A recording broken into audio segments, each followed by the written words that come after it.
এক প্রত্যন্ত গ্রাম, নাম করিমপুর। সময়টা বর্ষাকাল। ঘরের উঠোনে সন্ধেবেলা। বৃষ্টির পরে আকাশে বিরাট বড় একটা ছায়া নেমেছে। এখনো টুপটুপ বৃষ্টির শব্দ। টানা কতদিন ধরে বৃষ্টিটা চলছে। বড় বৌদি রান্নাঘর থেকে ফিরে আসছেন।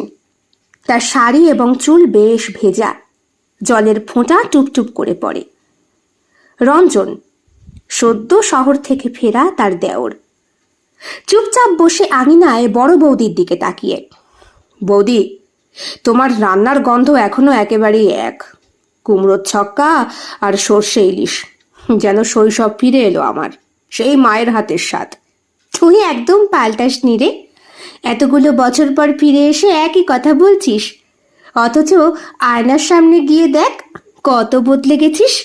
মানুষ বাইরের দিকে পাল্টালেও ভেতর দিকে পাল্টায় না বৌদি। তুমি তো জানো, তোমাকে সেই ছোটবেলায় একবার দেখেছি, খেলাও করেছি। তারপর তো বাবা মা পাঠিয়ে দিল। মনে আছে তোমার আঁচলের তলায় লুকিয়ে থাকতাম। বড় বৌদি মুখটা ফিরিয়ে নিলেন। ঠোঁটে হালকা স্নিগ্ধ একটা হাসি, কিন্তু চোখে কিছু গোপন স্মৃতির ঝলকানি। ওসব ছেলে মানুষই এখন আর মানায় না রঞ্জন। আমি সধবা না বিধবা জানি না, তবে বাড়ির বড়, সমাজের চোখ আছে। তোমার চোখেও তো কিছু আছে বৌদি। ওই চোখের গভীরে আমি যা দেখি সেটা সমাজ দেখতে পায় না। তোমার নিজের দৃষ্টি সেটা।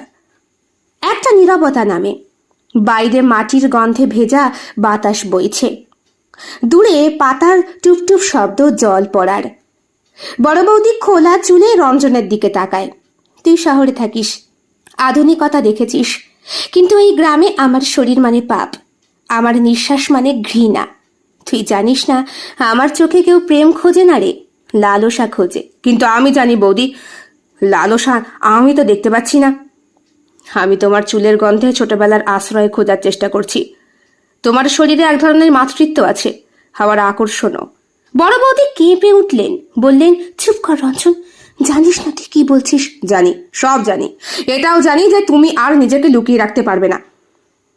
আজও তুমি আমার বড় বৌদি, যার কোলে মাথা রেখে আমি শান্তি পাই। আর তোমার চোখের ভাষা আজ আমি পড়তে পারছি। এই জীবনে আর কতগুলো রাত বৌদি, আর কতগুলো দিন। এইভাবে হঠাৎ বিদ্যুৎ চমকায়। দুইজনেই চমকে ওঠে। বৌদি দৃষ্টিটা নামিয়ে নিলেন, বললেন, এখনো সময় আছে, ঘরে যা, তুই এখনো ছোট।